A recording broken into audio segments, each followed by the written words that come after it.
네, 안녕하세요. 매경 이코노미 박수호 기자입니다. 오늘부터는 보이는 경제 여러분들과 함께 하도록 하겠습니다.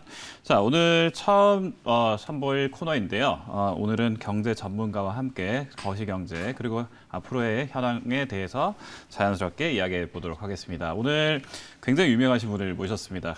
곧 나올 책인데 나는 당신이 주식 공부를 시작했으면 좋겠습니다라는 책과 함께 유튜버에서도 인기를 끌고 있는 이효석 아카데미를 지금 운영하고 있죠. 이효석 SK 자산 전략 팀장을 오늘 모시도록 하겠습니다. 안녕하세요. 네, 어서 오세요. 안녕하세요. 요즘에 보면 역시 유튜브가 대세인 것 같은데 어떠세요? 네네. 지금 많은 분들이 지금 좋아하시죠? 제가 개인적으로 운영하고 있는 채널의 제목은 이효석 아카데미라고 해서 네. 주식 시장에 대해서 공부를 좀 해보자라는 의미에서 좀 많은 그러니까 금융 시장에 대해서 네. 많이들 어려워하시잖아요. 그 내용에 대해서 좀 쉽게 설명드리려고 노력을 하고 있습니다. 네, 전반적으로 오늘 이야기할 내용을 보면 좀 재밌는 이야기가 있는데 네. 최근에 페이스북에도 그 글을 좀 올려서 저도 굉장히 인상적으로 봤습니다. 음, 이효석 팀장님께서 지금 거품과 버블은 다르다. 네. 이런 이야기 좀 올렸는데 네네. 되게 재밌는 게 거품하고 버블 같은 말 아닙니까? 거품은 이제 영어로 이제 프로스라는 단어로 쓰고 네. 버블은 버블 말 그대로 버블이죠. 근데 이 두 가지 단어를 좀 명확하게 개념적으로 이해하시기 좋은 게 네. 우리가 맥주를 마시다 보면 요 위에 거품이 있잖아요. 네네네. 요걸 이제 프로스라고 얘기를 하는 거고 우리가 이제 버블 그러면은 그냥 비누방울 있잖아요. 네네네. 비누방울 같은 거는 그냥 터져버리는 거잖아요. 그러니까 이제 그 두 개의 차이가 조금 있다라는 거를 이제 버블을 전문적으로 공부를 많이 하셨던 로버트 실러 교수님도 얘기를 하셨고 네.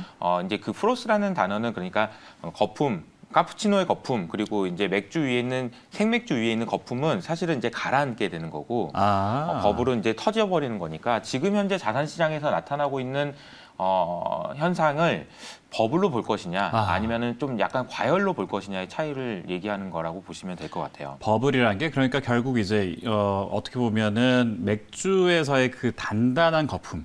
그러니까 그게 그래서 조금 네. 있으면 이렇게 녹아 내려가는 거품을 이야기하는 네네네. 거군요. 그래서 그러면 이 버블을 봤을 때 지금 현재 금융시장에서는 증시의 과열이다. 네네. 아니면 이게 조금 있으면 뭐 좀 잠잠해질 것이다. 이랬을 때 우리 팀장님께서는 어느 쪽으로 보시는 건가요? 저도 그렇고 뭐 파월 의장도 그렇고 다 이제 그 버블은 아니다라고 보고 있는 것 같고요.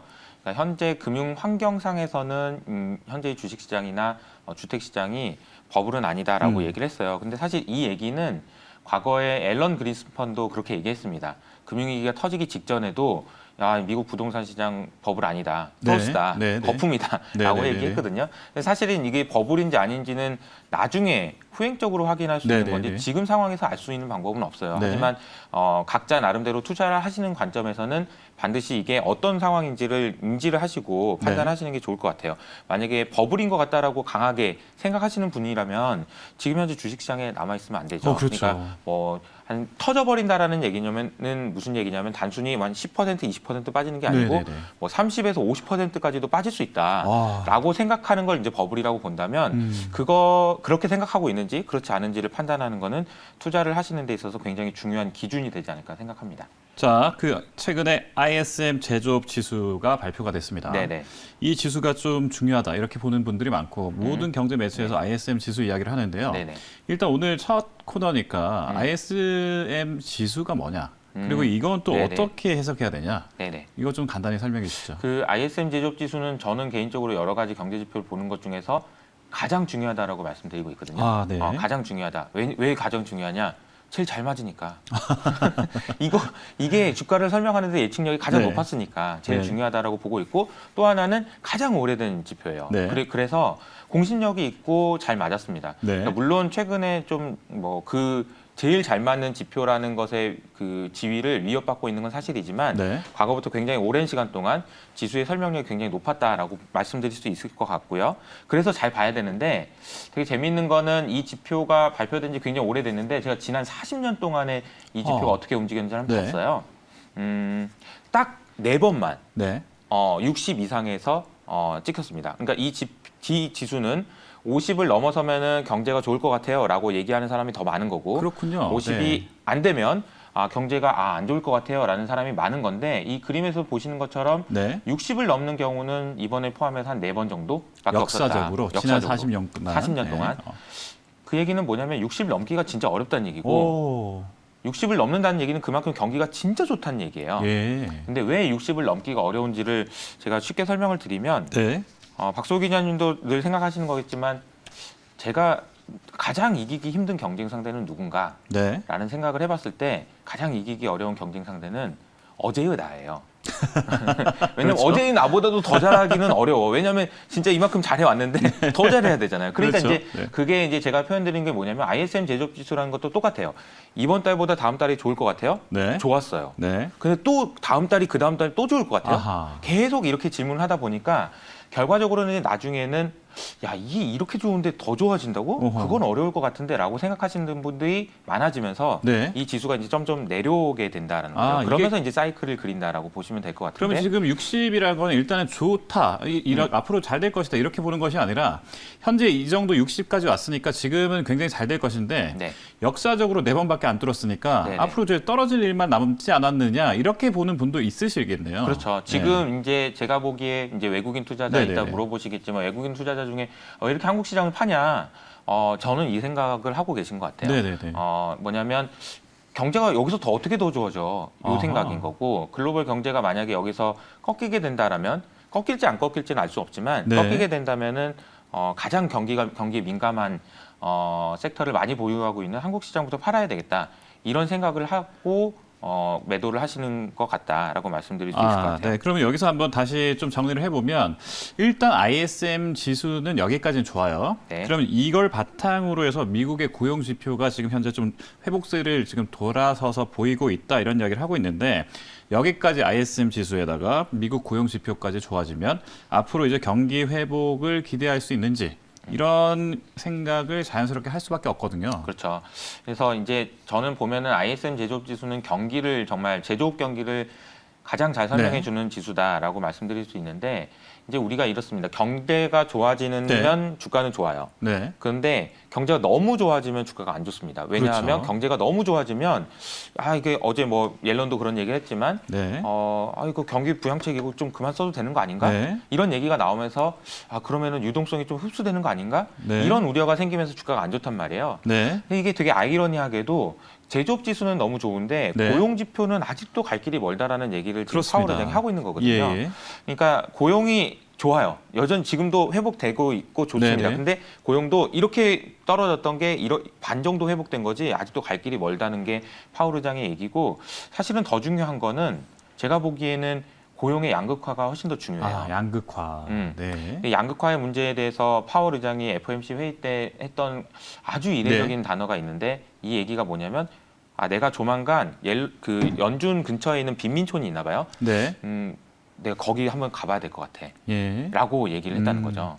아무래도 지금 그 국제 정세에서도 봐도 이렇잖아요. 그 미국과 뭐 이런 쪽에서 영국이나 이런 쪽에서는 백신을 막 굉장히 많이 맞게 해줘서 이제 뭐 정상화가 되니 많이 하고 있는데 지금 사실 굉장히 중요하고 위협적인 게 인도에 있는 지금 현재 코로나 전국이잖아요. 맞습니다. 이런 식으로 이게 하다 보면 지금 미국이나 아니면 선진국들은 오히려 지금 경기 회복에 대해서 기대감이 높은 반면에 그 중진국 이하의 그 나라들은 굉장히 지금 뭐 더 어려워질 것이다. 이런 이야기가 양극화로 이렇게 예상이 되는데 이게 지금 미국 내에서도 이렇게 생각을 그렇죠. 할 수 있는 거군요. 정확하게 표현해 주신 게 이 양극화라는 개념이 저도 되게 공부를 많이 해보면 이런 것 같아요. 옛날에 보면 프랙탈이라는 용어 아시죠? 그렇죠. 네. 뭔가 그림을 딱 보면 그 안에 이제 눈꽃송이가 네, 대표적이죠. 눈이 이렇게 형상이 있는데 그 안에 들어가면 똑같은 게 또 있고 그 안에 들어가면 똑같은 게 또 있다는 게 그렇죠. 프랙탈이에요. 네네.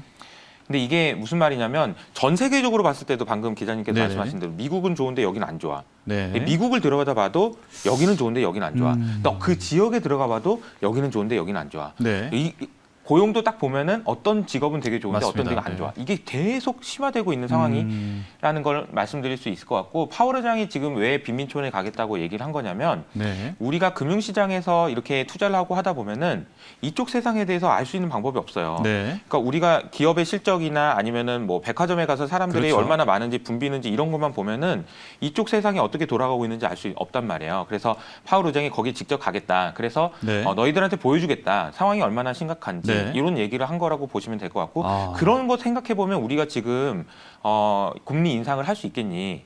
이게 부양책을 걷어들일 수 있겠니? 이런 네. 얘기를 역설하기 위해서 아마 빈민촌에 가겠다는 얘기를 한 거라고 생각해요. 실제로 미국에서 인구가 한 3억 3천만 명이 좀 안 되는 걸로 네. 알고 있는데 빈민 그러니까 네. 이제 노숙하시는 분들 수준의 빈민 계층이 4천만 명이라고 하거든요. 4천만 명이요? 네, 그러니까 와. 미국의 빈민이나 고용 상황이나 이런 부분은 굉장히 심각한 상황이에요. 그래서 그렇군요. 이런 부분을 염두에 두고 파월이 발언을 한 게 아닌가 그렇게 생각하고 있습니다. 방금 팀장님께서 이야기한 내용 중에 하나가 금리 인상이었습니다. 네. 그런데 이 금리 인상이 옐런 장관도 최근에 금리 인상에 대해서 고려해 볼 것이다. 이런 이야기가 있었어요. 네. 그러면 이제 이 금리 인상이라는 게 사실은 경기가 과열화됐을 때 좀 진정시키고자 꺼내는 카드 아니겠습니까? 맞습니다. 네. 그러면 그 지금 파월 의장과 달리 뭐 물론 옐런 장관도 예전엔 뭐 의장이었지만 옐런 장관이 이렇게 금리 인상 신호탄을 지금 쏘려고 하는 것 자체 이건 좀 어떻게 봐야 되나요? 저는 우리나라 국내 언론의 기사들이 되게 많이 나왔는데 네네. 기사 이거 좀 제목이 잘못됐다라고 생각합니다. 예. 금리 인상 신호탄 쏘아 올린 게 아니에요. 네. 금리 인상이라는 단어는 이제 어떤 개념이냐면 옐런 장관은 재무부 장관이잖아요. 네. 금리를 인상하는 데는 연준입니다. 그렇죠. 연준이 하는 일을 재무부 장관이 이야기하는 거는 굉장히 문제가 있어요. 사실 뭐 독립성의 의미 뭐 그렇죠. 그런 것도 필요하고. 금리 인상을 한다라는 얘기가 아니고 할 것이라는 얘기를 한 게 아니고 금리가 올라갈 수도 있다라는 얘기를 한 거예요. 네, 시장 금리가 금리. 간다는 얘기는 시장 금리를 얘기하는 거고 네. 금리 인상한다라는 얘기는 기준금리를 올린다는 거예요. 의지적으로 네, 네, 올린다라는 개념이고 금리가 상승한다는 개념은 달라요. 그래서 네, 네, 옐런 장관도 그 기자회견이 끝나고 나서 수습을 했던 게 뭐냐 이런 얘기한 거 아니다. 나는 네, 네, 네, 금리 인상 이런 내가 어떻게 금리 인상 그렇죠. 얘기하냐. 네, 네, 연준 네. 의장도 아닌데 나 정신 차리고 있다 이런 얘기를 했었거든요. 그러니까 금리 인상이 아니고 금리 상승이에요. 네. 장기 금리가 올라가면서 경기가 과열되는 건 맞겠다라는 얘기를 한 거지. 내 금리를 인상해야 될 것 같다. 네. 이런 얘기를 한 건 절대 아니다. 정리를 네. 하자면 어쨌든 그 국내 언론에서는 옐런 장관이 이제 금리 인상을 시사했다 이런 식으로 조금 나오긴 했습니다만 정정한다면 금리 인상이 아니라 이제 시중 금리가 지금 오르고 있다는 현상을 이야기하고 짚어줬고 이거와 관련해서 뭐 재정 장관이니까 당연히 이제 여기에 대해서 좀 준비를 해야 되겠다라는 그런 그럼요. 취지다. 네. 이렇게 정리해 보면 되겠습니다. 그러면 단순히 이제 어쨌든 시장 금리가 오른다고 했을 때 시장 금리가 오른다는 건 결과적으로 물가가 오를 수 있다. 이런 의미도 해석되고 있잖아요. 최근에 우리 국내 물가도 2% 가까이 지금 올랐다. 그래서 이게 좀 청신호다. 이런 이야기도 좀 나오고 있긴 합니다만 이게 이제 다음 문제는 물가가 그동안은 안 올라서 문제였는데 네네. 미국 같은 경우에 그 양극화 더불어서 물가가 갑자기 급등을 해버리면 요즘에 뭐 구리값 뭐 다 장난 아니잖아요. 네네. 그러니까 이 인플레이션 공포까지 가는 것이 아니냐 이런 생각을 또 할 수밖에 없어요. 이건 네네. 어떻게 봐야 되나요? 이제 금리 인상, 금리 상승 이 개념의 차이에 대해서 말씀을 좀 드렸고 옐런 장관이 얘기한 거는 금리가 올라갈 수 있다, 올라갈 네. 수도 있다. 왜냐하면 경기가 너무 과열되는 건 그게 오히려 더 좋을 수도 있다. 네. 그러니까 아까 말씀드렸던 버블을 빵 터트리는 게 아니고 네. 프로스를 가라앉히기 위해서는 금리가 좀 올라가는 게 차라리 나을 수도 있다. 이런 아. 얘기라고 보실 수가 있어요. 네. 그러니까 너무 버블 해가지고 주가가 많이 올라가고 비트코인도 너무 최근에도 또 올라가잖아요. 그렇죠. 그런 현상이 생기는 거는 사실 장기적으로 봤을 때는 안 좋아요. 그러니까 천천히 올라가는 게 좋아요. 네. 근데 이제 너무 빨리 올라가는 거는 막기 그렇죠. 위해서는 이걸 막을 수 있는 수단은 사실은 뭐 인위적으로 막을 수 있는 방법은 없지만 장기 금리가 조금 올라가 주는 게 네. 그런 게 좀 진정시켜 주는 데는 도움이 된다라는 걸 말씀드릴 수 있을 것 같고 네. 말씀 주신 대로 인플레이션에 대한 공포가 커지고 있다라는 것은 맞는 얘기입니다. 네. 옐런이 그렇게 얘기했다라는 거는 네. 반대로 얘기하면 걱정을 하고 있나 보다 이렇게 생각할 수도 있는 거고요. 네. 근데 이게 저는 이제 비유로 이렇게 말씀드립니다. 구리 가격이 많이 올라요. 유가도 네. 많이 올랐어요. 네. 전체적으로 원자재 가격이라고 할 수 있는 게 다 올랐습니다. 곡물 네. 가격도 많이 올라요. 그렇죠. 심지어 목재 가격도 많이 오릅니다. 케첩 가격도 오른다는 얘기 그렇죠. 나오고요. 네네. 근데 이 얘기는 다 무슨 얘기냐면 공급자 관리 지수라고 해서 그렇죠. 제가 이제 비유를 들자면 짜장면 집을 제가 운영하고 있는데 밀가루 가격과 양파 가격이 올라가는 거예요. 네. 우리한테 중요한 물가는 뭐냐면 짜장면 가격이거든요. 그렇죠. 네. 그러면 이거를 가져와서 구리를 가져와서 원유를 가져와서 물건을 만든 다음에 소비자들한테 물건을 전가할 수 있는 그 가격을 올릴 수 있는지가 중요한데 그렇죠. 여기서 여기로 넘어오는 과정에서 진짜 순탄하게 그리고 굉장히 가파르게 가격이 올라갈 것이라고 보기에는 여전히 지금 경제 환경이 아까 말씀드린 고용의 문제도 그렇고 그렇죠. 쉽지 네. 않을 것 같다라는 의견이 대다수고요. 그럼에도 불구하고 인플레이션이 너무 심하게 와서 하이퍼 인플레이션이 올 수도 있다. 네. 막 이런 얘기를 네. 하시는 분도 있고 실제로 그런 학자분들도 굉장히 많아요. 네. 근데 아마 이런 논란은 계속될 것 같습니다. 네. 당분간. 적어도 내년까지는 간다. 왜냐하면 일단 이번에는 올해는 인플레이션이 나와도 연준은 안 움직이겠다고 이미 얘기한 상황이기 때문에 이 논란은 내년에 진짜 인플레이션이 오는지가 중요해요. 예, 어차피 지금 상황에서는 결론 안 나요. 네. 결론 안 나고 그러면 우리가 알 수 있는 건 뭐냐? 그때까지 그러면 연준은 그래도 크게 움직이진 않겠네 이런 생각을 할 수 있다는 거죠. 자, 정리하자면 뭐 팀장님 말씀대로라면 현재 상황만 놓고 봤을 때는 짜장면 값을 지금 당장 올리기 쉽지 않다. 네네. 그러니까 우리 소비자 입장에서 체감 물가와 관련돼 있는 물가 지수들과 연동돼 있는 그런 가격들은 쉽게 올라가지 못할 것이다. 조금만 더 정확하게 설명드리자면 짜장면 가격은 안 올라갈 수 있는데 네. 짬뽕 가격은 올라갈 수 있는 거예요. 그러니까 이 원가. 가격이 어떤 회사냐에 따라서 선별적으로 움직일 네. 수 있다. 그러나 이게 지속적으로 올라갈 거냐. 짜장면 가격이 올해 5,000원에서 6,000원 올라가고 내년에 7,000원 올라가고 8,000원 올라가면 이건 진짜 인플레이션인 거예요. 네네네. 네. 자, 그러면 오늘 또 그 하나 이제 좀 중요한 이슈가 사실 변수 중에 하나가 증시가 이제 좀 있으면 시작될 텐데 공매도 이야기가 나올 수밖에 없습니다. 네네. 공매도가 재개되고 나서 이제 뭐 애널리스트들이 틀렸느니 맞느니 이런 이야기 굉장히 많았는데 대부분의 증권가에서는 사실 공매도가 시작된다고 하더라도 뭐 그렇게 크게 뭐 영향을 미치지 않을 것이다. 이런 이야기가 많았습니다만 당일만 놓고 보면 네. 공매도가 시작한 당일만 놓고 보면 2% 가까이 저희 국내 증시가 빠졌단 말이죠. 그래서 이런 걸 놓고 보니까 공매도가 좀 영향이 있네 이런 이야기도 하고 있는데 근데 아까 팀장님 말씀하신 대로 너무 그동안 이제 주가가 올랐다가 네네. 잠시 이제 좀 그 조정기를 가질 때 공매도 같은 또 이슈가 하나 딱 불거지면 천천히 좀 올라갈 수 있는 그런 모멘텀이 될 것이다. 이렇게도 생각할 수가 있거든요. 네네. 어떻게 보시나요?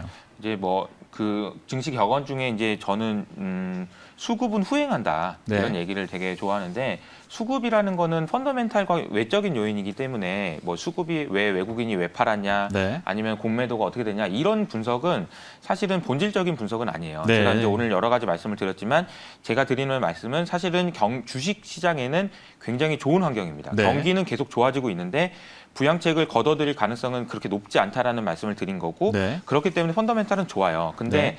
수급적으로는 단기적으로 여러 가지 이슈가 있을 수 있다라는 점은 저도 동의합니다. 공매도가 재개됐는데 마냥 그냥 좋기만 하다 이렇게 말씀드릴 수는 없는 건 사실이에요.